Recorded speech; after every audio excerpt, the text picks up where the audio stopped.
This is VCedia, the source for inclusive, actionable dialogue on funding and creating a better world.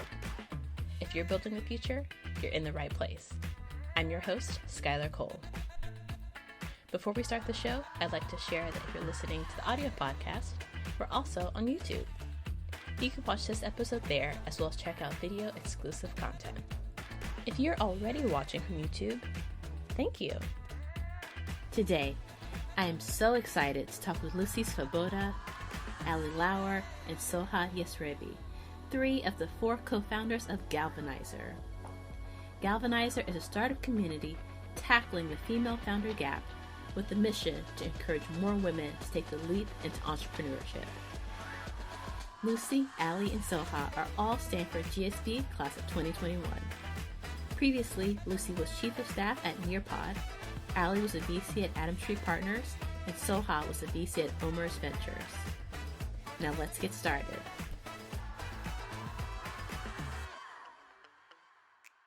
Lucy, Soha, Ali, thank you so much for joining me today. Thank you for having us. Start, could you all just share your backgrounds and then lead into how you all met? Sure, I can kick it off. My name is Soha. I am Iranian Canadian. Grew up in Iran and then moved to Canada later. I'm an engineer by training. Decided to move into consulting after I graduated and then moved into venture capital after that. And joined the GSB class of 2021 in September 2019.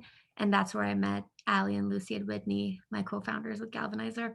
I'm Lucy, originally from Chicago. Studied public policy actually in undergrad and focused largely on education, then ended up working in education technology startups before the GSB. Loved that, loved early stage startup operations. And now I'm at Stanford Business School, doing a dual degree with the School of Education and getting to do a lot with early stage companies through Galvanizer, which has been a blast. And I'm Ali. I am from San Diego, but I've lived all over the US. So I was on the East Coast, New Jersey, Midwest, and Kansas City, and then finally from San Diego, where my family still is today. Before coming to the GSB, I worked in finance for 6 years. So I worked in investment banking, mostly working with technology companies for about 3 years after school in San Francisco. And then I worked in technology venture capital investing, mostly doing growth stage investing, so Series B, and later mostly working with software companies and then some consumer fintech as well. I'm in the GSB 2021 class with Lucy and Soha, so sad that it's coming to an end, but it's been a great experience. And I think Galvanizer has definitely been the highlight of that and what we've been able to build. So excited to talk more about that today. Yeah, awesome. I find it hard that it's already 2021. It still feels a little odd, but yeah, so super excited to talk about Galvanizer. And so what really was the catalyst for all of you coming together to start working on the issues Galvanizer, which we'll get into a little bit later, is tackling? Yeah, I can take that. So the impetus of the idea actually, I think, was came from Whitney, who's not with us right now, but she came to Stanford and was really excited to meet a lot of strong women who wanted to start companies, thinking that, Stanford is the place to make it happen. One thing that she noticed after a couple months was that, speaking to our classmates, was that a lot of women were very excited to start companies. However, they still were sort of pausing and not really jumping in and overthinking and maybe thinking that they're not equipped enough, they're not skilled enough, they can't find the right co-founder, a lot of sort of mental barriers and hurdles that they were facing that made them pause. And so Whitney and I had spoken a lot about empowering women and, in both of our respectful industries that we worked in, me in venture capital, seeing not enough female founders, which we can speak to later, and Whitney at Uber when she was a PM, not seeing enough women in leadership positions. And so we had talked a lot about these topics, and so decided to create a safe space really for women in our class to talk about entrepreneurship, to really start jumping into entrepreneurship and start their ventures. And we really wanted to be part of that journey with them as well. Once we came up with the idea, we announced it to our class. and asked for people that were interested in this mission to help us. Lucy and Ali were also, they reached out to us, and we had initial conversations with each other, with a few other classmates, but ultimately the four of us were really driven to work together, and we have an amazing working relationship together. It's been a very fruitful, I would say, like, initiative for all of us. And yeah, that's how basically we all came together. That's so awesome. So let's hop into, what is Galvanizer? What is the mission and the ultimate goal of your organization? Yeah, it's a great question, and one we've been thinking about a lot, because there are a lot of initiatives around female founders right now. And so I think we've been spending a lot of time thinking about really where we fit into the ecosystem. And we've seen through our program that people really want this and need this and want to keep on coming back. And so, yeah, we are spending time this quarter, which we can talk more about, really understanding that. But to the question, our mission is to really support, motivate, and accelerate early stage women entrepreneurs to get their ideas off the ground and begin building companies of consequence. And the ultimate goal there, I think, is through entrepreneurship, getting more women in decision-making roles and really running the global economy. And I think that that's one outcome we're after. And the other one is more about mindset. And so really inspiring future generations of women to act with confidence and power and control their own destinies. I do want to ask, companies of consequence, could you break that down a little bit? I think that's really interesting. Yeah, it's a term that we've been talking about lately. And I think the reason it came up is that we have a mixture of for-profits and nonprofits, and even within for-profits and nonprofits in the Galvanizer community, people have different goals for what they want this company to be. And so I think we were wary of saying, the next billion-dollar businesses, which many of our companies are striving for, and we have full confidence that we can help them get there. But we like this idea of companies of consequence because we thought it covered a lot of the other outcomes, whether that was being powerful, like an impactful local employer in one's community, whether that was a funding round, whether that was around shifting healthcare or education outcomes, or even becoming a mentor to other young women and really making impactful decisions around hiring. We felt this covered a wider range of objectives that are really represented in our community. I would also love to touch on, you said this past quarter you've been looking into kind of really what the need is and getting information on that. Could you talk about why you decided to tackle this problem and how you pinpointed this need? Sure. There is a lot of reports out there about how female founders are not getting a lot of venture funding, for example, as sort of like a proxy to show, are they being supported really? There was a report that was published by PitchBook for 2019 data that about 23% of all venture investments in the US went to startups that had at least one female founder. So not a big figure. And that number goes even lower when you think about companies that are started that have female CEOs. It's only 13%.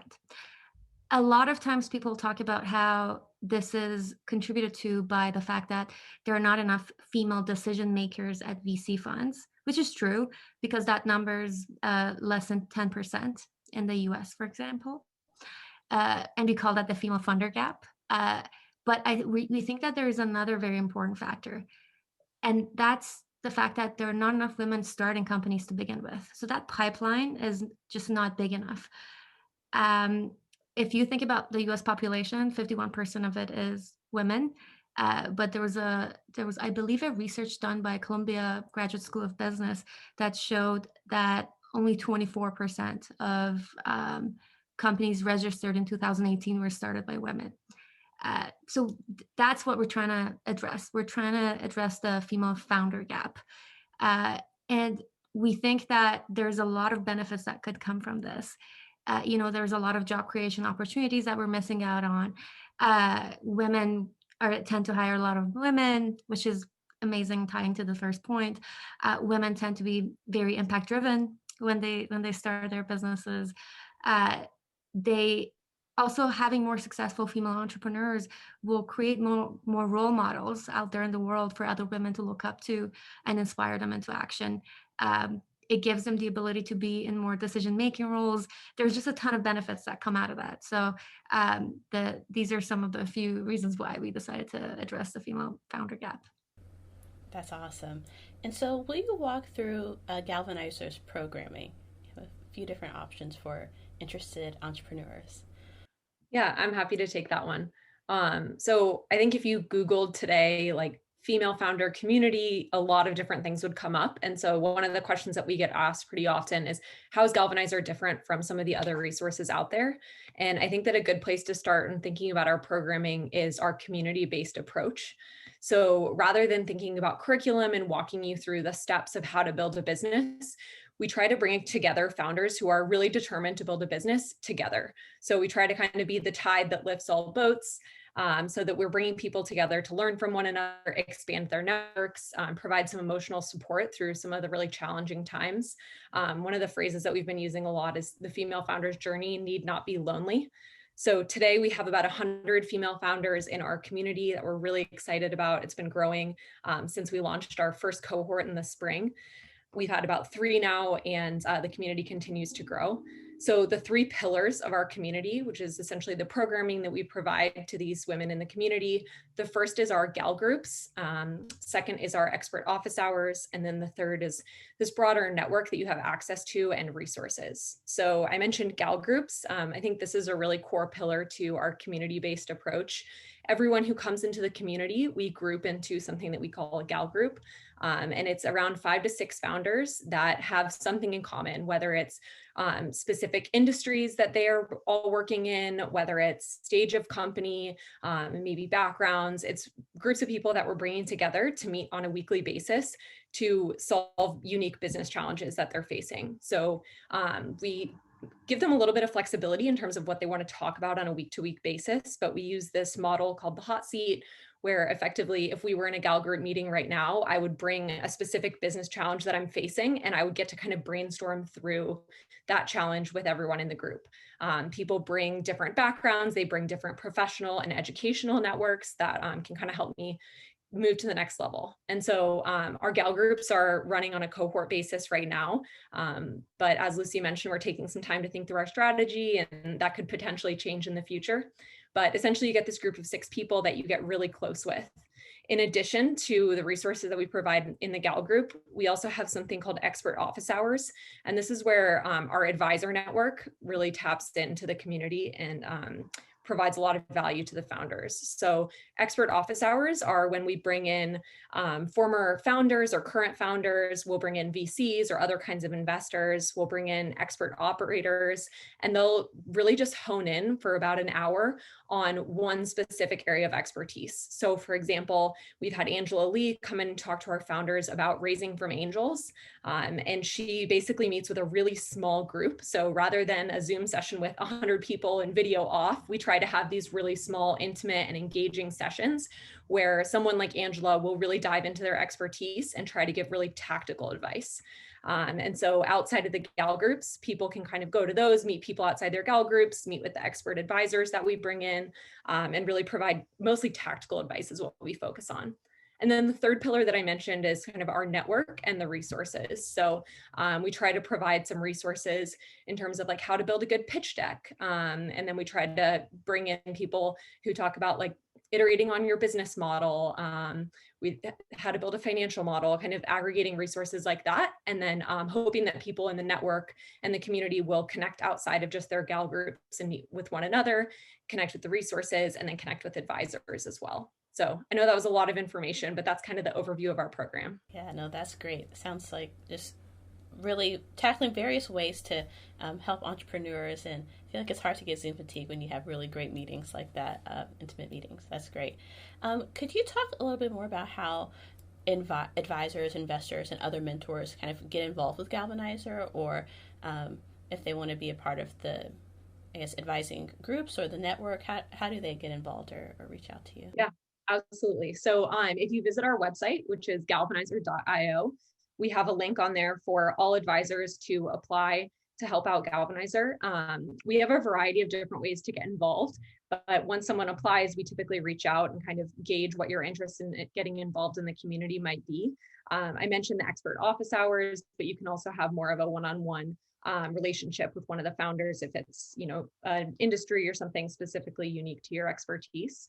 I think that the most important thing that we are looking for in advisors and that our founders are looking for is just really high touch, highly engaged, someone who's comfortable in a really intimate environment, sharing vulnerable details of their entrepreneurial journey, or really diving deep into the problems that people are currently facing. So it's a pretty high touch advisor role, and we're looking for people who are going to be really engaged with our founders. You talked about what makes Galvanizer different than other kind of female oriented groups in programming. Could you also just share a little bit about how Galvanizer is different from maybe just more of a standard incubator, or in a more general sense, if you could draw some parallels? Yeah, so I think I talked briefly about this before I touched on our programming, but I think the biggest differentiator is really our community-based approach. And I'll kind of draw a parallel to Soha was talking a little bit about what we noticed trends in some of our female classmates at Stanford. There are tons of entrepreneurial resources at Stanford. There are lots of different incubator programs. And we noticed that one of the biggest things that was lacking was this community piece. There's this concept called like duck syndrome, where above the water, it looks like everyone is swimming along and, continuing to make progress, but underneath their feet are going like a million miles an hour. And no one really talks about that. And the entrepreneurial journey is really, really lonely, especially for women who don't have, a lot of role models to look up to. And so we really wanted to provide that community for people to come together and have some emotional support around some of the early challenges of building your business, and really have a safe space to come together and talk through some of those things. And I think that's probably our biggest differentiator amongst what else is out there. All of the leadership team comes from different backgrounds, whether it's in venture, startups, education. Could you share what you bring from your experiences that really most helps you support founders? Yeah, I'm happy to start because it's a little bit related to the programming that I mentioned. But so working in venture before school, I think that one of the things that I really noticed was the importance of a network, whether it's, finding customers to sell to, finding industry specific advice, getting connected to investors. And so one of the things that I wanted to bring to the Galvanizer community when I first spoke to Whitney and Soha was really this act. And so I wanted to bring some of my network that I had brought from my VC experience. And then in addition to that, I think one of the other things that I've been helping out with a little bit, we might have a chance to talk about it, but we've been doing a pitch day for some of our founders over the past couple of cohorts, which has been really exciting. And after seeing a lot of pitches working in investing, I've been able to provide some of the pitch support to our founders, which has been a really fun experience for me. I love that. Some of the things Ali said also applies to my background, because I also worked in venture, so had some experience with pitch decks, and during gal groups, Ali mentioned it's very problem solving oriented, and so I've been able to help with some of the questions that our founders have brought to the table based on the experience that I've had in venture, and some of my technical expertise, but mainly the VC expertise. The other one that I wanted to highlight is I mentioned I grew up in Iran, and my mindset changed drastically when I moved at 18 from the Middle East to North America.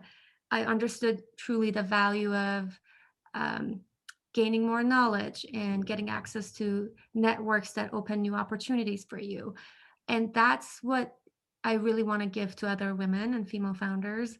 And I find Galvanizer like an amazing platform to be able to do that. Awesome. I'm going to speak briefly about Whitney, and then I'll talk about myself because she's not here, but she is like absolute product visionary. She spent almost 4 years at Uber, and she's been incredibly helpful for our team, I think, in bringing just like turning this into a product. This was, a little idea, and I think she's been really helpful in getting us to our next stage and really thinking about treating Galvanizer as a product. So I'll flag that. As far as my background, I guess from professional experience, I spent time working as the chief of staff to the CEO of a company throughout its Series A and Series B. And so that gave me a really good exposure to a lot of different elements of just early stage startup operations. And I think in our gal group meetings, able to just plug into everything from difficult personnel decisions and conversations to product, to marketing, to communications.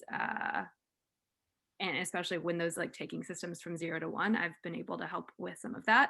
I think the other piece is more just personally, I love connecting people. And this is what I pitched Whitney and Soha and Ali on in the first place when I joined the Galvanizer team is I have so many random coffee chats every week. And it's just like, it's very rarely because I'm trying to get a certain job. I just like love talking to people, learning about what they're doing, and then connecting them with somebody else who's doing something similar or who did something similar or who might want to do something similar. And so that's been a ton of fun, just finding connections between the different founders in our communities, connecting founders to investors, connecting founders to someone who's maybe the stage ahead of them.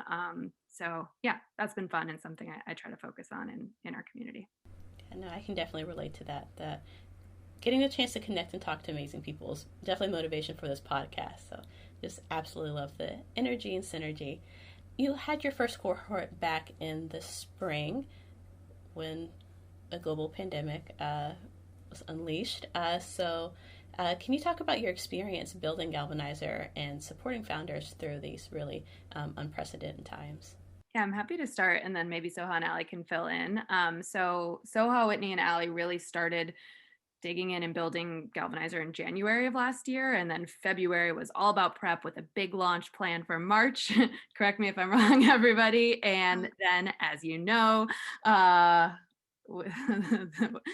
hit, and we had to quickly change all of our plans. And we had just interviewed, I think it was 50 women from across Stanford, many at Stanford Graduate School of Business, others in different graduate programs, PhD programs, and several Stanford undergrad women as well. And we knew that everything was shifting to virtual instruction. We were all going virtual. And I think we were at a bit of a crossroads because we definitely couldn't do this in person accelerator that we had been planning would be on Wednesday evenings, I think, for 3 hours. But at the same time, we had just met these 50 women who were amazing and who were all going to still be working on their companies, but sheltered in place and even lonelier than they maybe would have been on their female founders journey before. And so I think fill in here, Soha and Ali, but I think we were really just like, what can we offer? They're still working on these companies and they should all meet each other and do something. And what elements of our program can we really get off the ground? And that's actually when the Gal Group idea was born. And we decided, let's get people together in small groups to just connect and know that they're not alone in this journey and have some type of connection every week with people in a similar boat. And then we also realized, we could reach out to speakers and advisors anywhere because they weren't going to be coming in person. So that was cool. And we saw, people from across the country kind of calling in. And then when we shifted to summer, I'd say being online really unlocked a very interesting opportunity for access. This didn't need to be just a Stanford program anymore. I think we all feel really passionately about access and opportunity in entrepreneurship and with female founders specifically. And we realized we could open it up to anybody. And so the 100 women that are now in our community are really from all across the country, very different backgrounds. And that's something that really energizes us. And I think was an odd silver lining of being a virtual program. Hey everyone, I want to take a moment to thank you for listening to VCedia. I'm excited to connect with others hungry to build a better future. If you share the vision, I'd love to hear from you.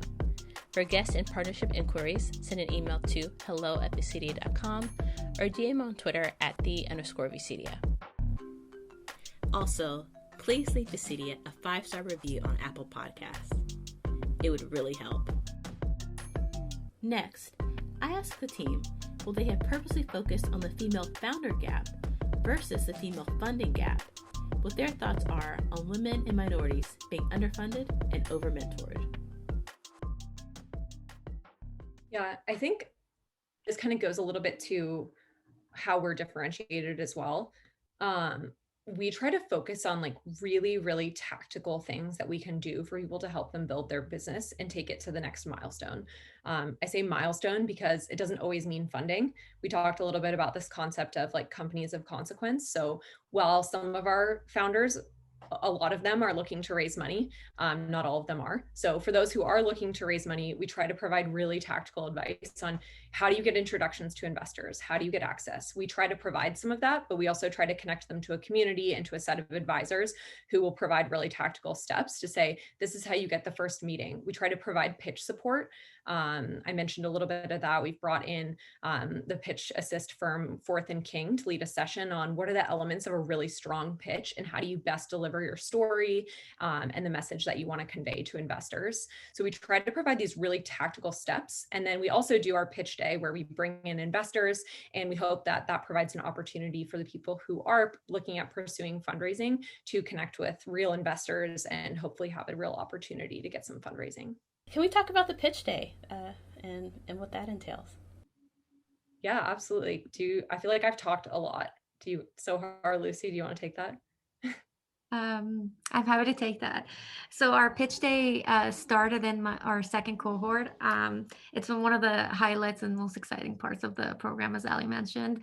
We basically announced to our active members and people that are participating in gal groups to get an opportunity to either practice their pitch in a low stakes type of safe environment and get feedback on it, or we have like a second track for our pitch day. We have basically two tracks, and the second track is for people that are actually planning on fundraising, and we open it to the public so more people could attend. A lot of investors actually attend that pitch day, and we have a panel of judges that are investors.